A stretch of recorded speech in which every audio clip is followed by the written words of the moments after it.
สบายดีทุกท่านที่เข้ามาติดตามรับชมตอนนี้เราอยู่ที่วัดบางเวียงนะทุกท่านตอนบรรยากาศ5 โมงแรงเนาะก็จะเป็นวัดบางเวียงทุกท่านเนาะ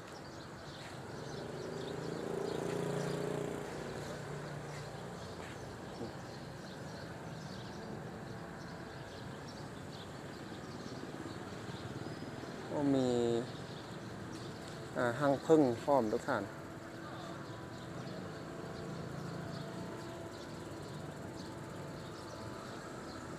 ห้างพึ่ง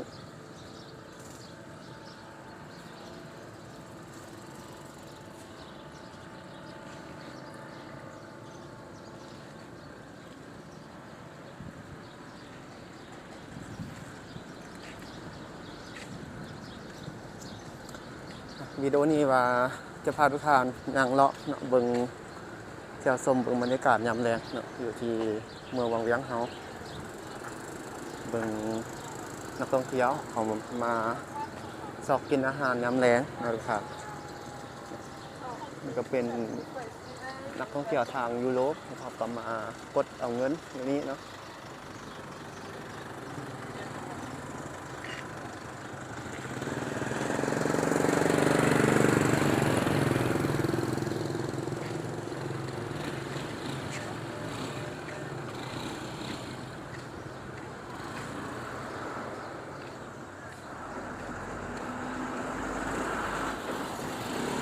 นี่จะเป็นเขตตัวเมืองวังเวียงของทุกท่าน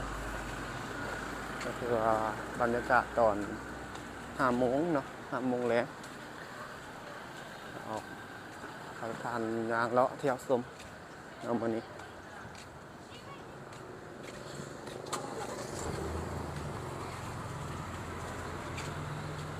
แล้วนี่ก็จะมีทางอาหาร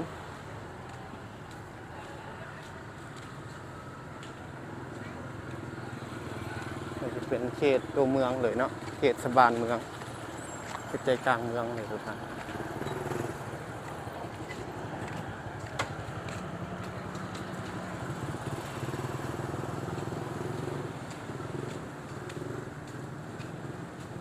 บรรยากาศยามแลงก็จะมีร้านอาหารเนาะอยู่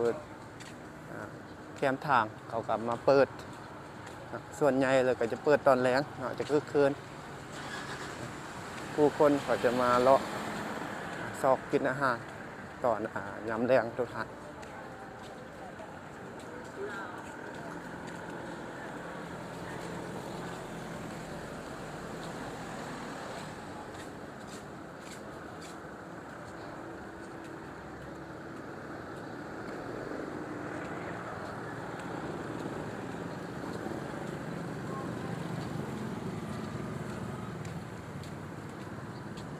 ตอน5 โมงเนาะก็มีร้านอาหารแคมทางก็จะเริ่มเปิดจะเกี่ยมเปิดแล้วนะตอนนี้ประมาณ6 โมงขึ้นไปนี่ก็จะมีผู้คนมาสอบกินอาหารแถวนี้เต็มจะหลายช่วงนี้นักท่องเที่ยวหลายช่วงนี้เป็นช่วงแหล่งท่องเที่ยวนะช่วงฤดูท่องเที่ยวอันนี้เป็นซินดาดเกาหลี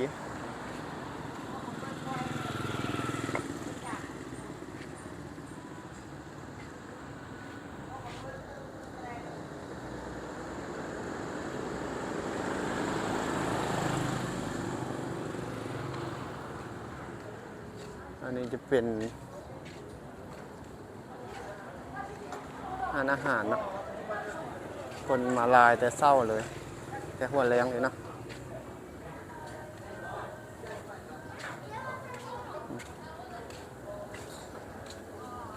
คนมาลายแต่หัวแรงเลยอันนี้จะเป็น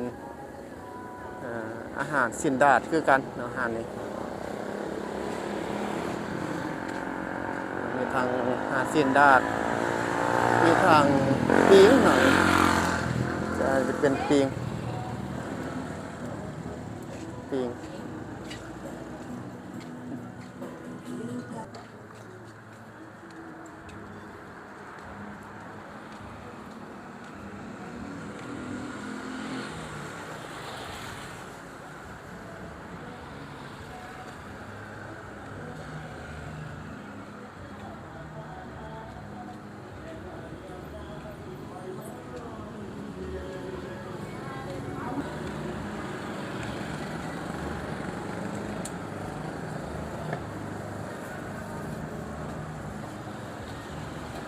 จะมีทาง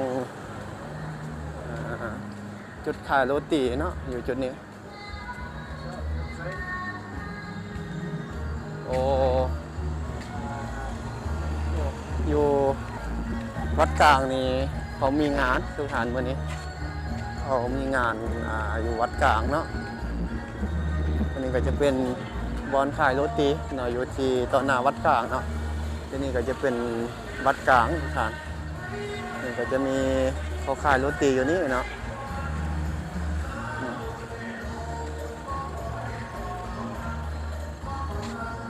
เป็นบอนขายโรตีอันนี้จะเป็นวัดกลางหรือว่าวัดพนามิเซียเนาะสาขามิเซียเปิดไหมอยู่นี่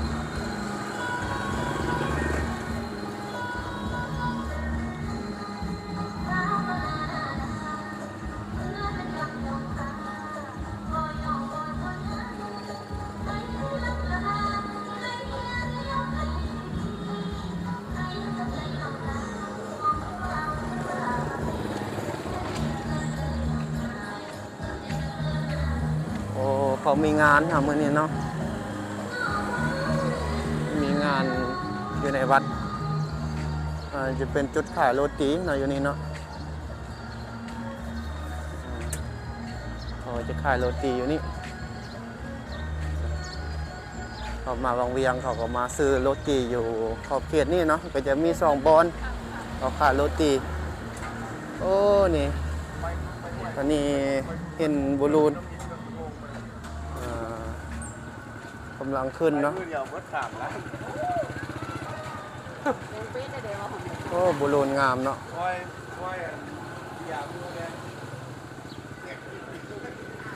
บริเวณนี้ก็จะมีฮานอันนี้ก็จะเป็นฮานอาหารศูนย์อาหารบางเวียงเนาะคืออาหารรวมทุกท่านอันนี้ก็มีคือกันบางเวียงกำลังมากินเด้อเนาะอันนี้จะเป็นศูนย์อาหารบางเวียงที่ผู้คนมักมากินคือกัน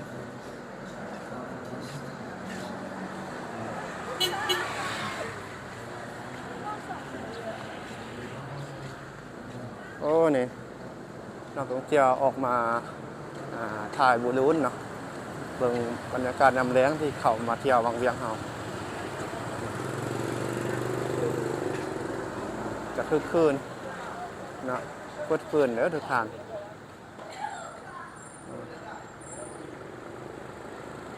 อันนี้จะเป็นเขตตัวเมืองเนาะนี่อันนี้ก็จะเป็น3 แยกอันนี้จะแยกเข้าไปทางรีสอร์ทภูบานเนาะดงเข็มแม่น้ำซองทุกท่านเป็นบรรยากาศอยู่ในเขตตัวเมืองเลยเนาะอันนี้อยู่ใจกลางเมืองเลยทุกท่านอยู่นี่ถึงว่าเป็นจุดที่ผู้คนถามหลายหน่อยอยู่นี่เนาะกินอาหารแถวนี้หลายแถวนี้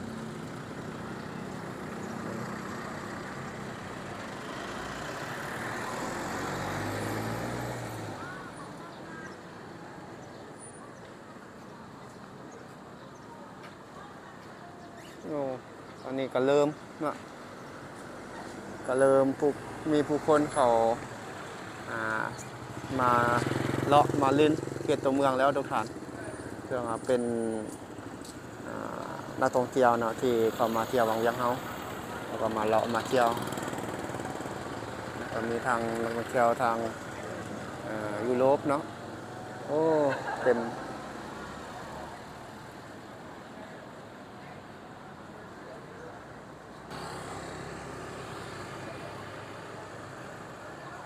เอาจะย่างพาทุกท่านเนาะมาเบิ่งทางนี้เนาะเบิ่งนักท่องเที่ยวทางยุโรปเขามาเที่ยวแถวนี้โอ้เด็ก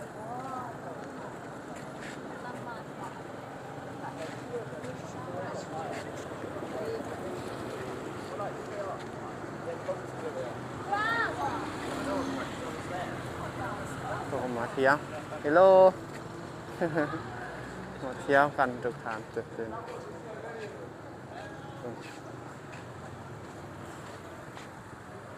โอ้บอลลูนขึ้นตอนแรงเนาะงามเบิ่งบรรยากาศอยู่วังเวียงเฮาทุกท่านกำลังงามแล้วตอนนี้เนาะ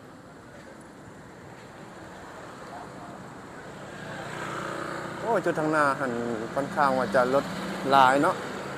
เพราะว่าจุดทางหน้าจะมีอ่าจะเป็นตลาดมืดเนาะตลาดกลางคืน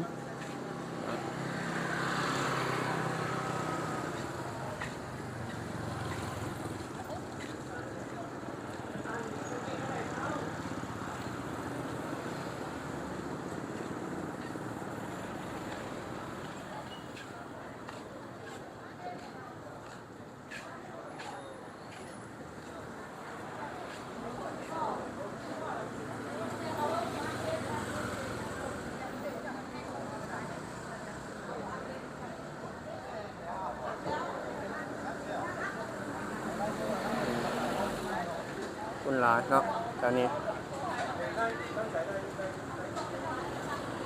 จะเป็นนักท่องเที่ยวที่เข้ามาลิ้นวังเวียงนะมากินอาหารแถวนี้ทุกท่าน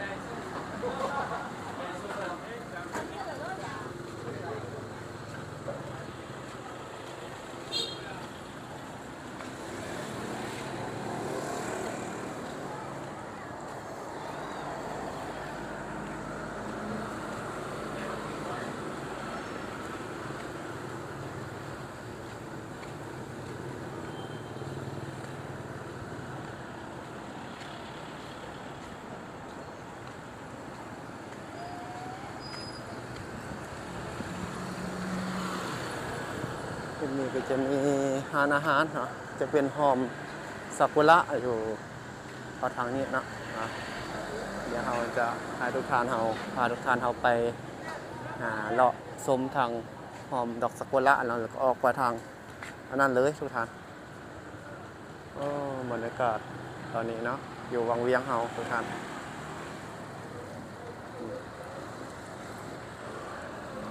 นักท่องเที่ยวรถคึกคืนเนาะทางนี้เนาะ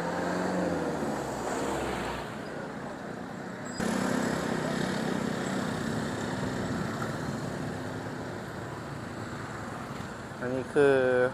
บรรยากาศยามแล้งอยู่ที่เมืองวังเวียงเนาะทุกท่านออกพาทุกท่านมาเลาะเที่ยวชมเนาะมื้อนี้เนาะเป็นเขตตัวเมืองวังเวียงเนาะนี่ก็จะมีรถทางรถจักรรถใหญ่เนาะเข้ามาเที่ยวมาเลี้ยงกันก็จะมีทั้งนักท่องเที่ยวนี่มาเลาะกินอาหารการกินยามแล้งทุกท่าน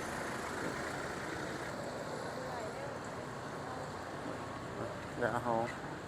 พาทุกท่านเฮาย่างเลาะเที่ยวชมเบิ่งนี่เนาะอันนี้จะเป็นหานมีละมังตีนงัวมันเป็นหานของคนจีนเนาะนี่เนาะเป็นตาแสบเนาะทีนี้เนาะเป็นของคนจีนนี่เป็นวังเวียงเนาะ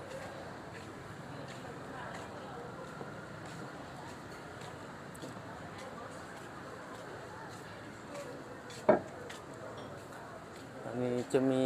หานอาหาร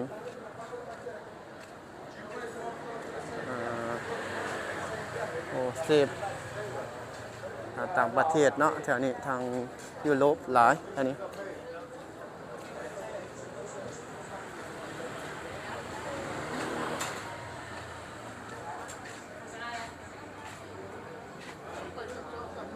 จะเป็นฮานซากุระบาเนาะนี่เนาะ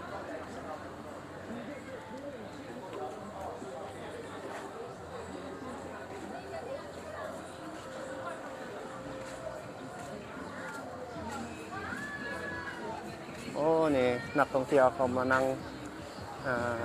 กินอาหารแถวนี้เนาะอันนี้ก็จะเป็นอาหารสนุกเกอร์พร้อมเนาะอย่างนี้เนาะนักท่องเที่ยว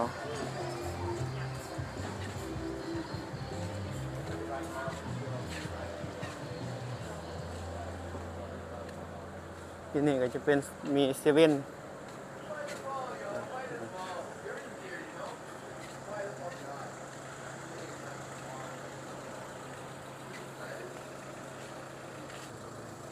นี่ทุกท่านจะเป็นเขตแถวหานอาหารซากุระบาเนาะหอมนี่เพิ่นว่าหอมซากุระบาระวังเรียงเด้อทุกท่านเนาะเดี๋ยวเราพาทุกท่านยังเลาะเที่ยวชม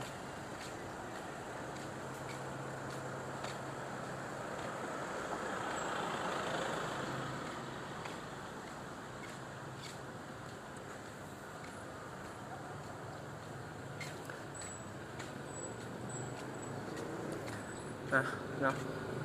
ทุกท่านที่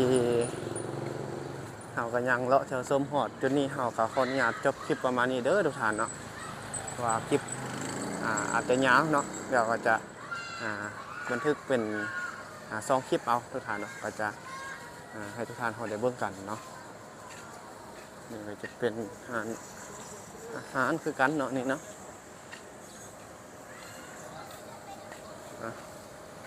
จะมีบัวรางรถเป็น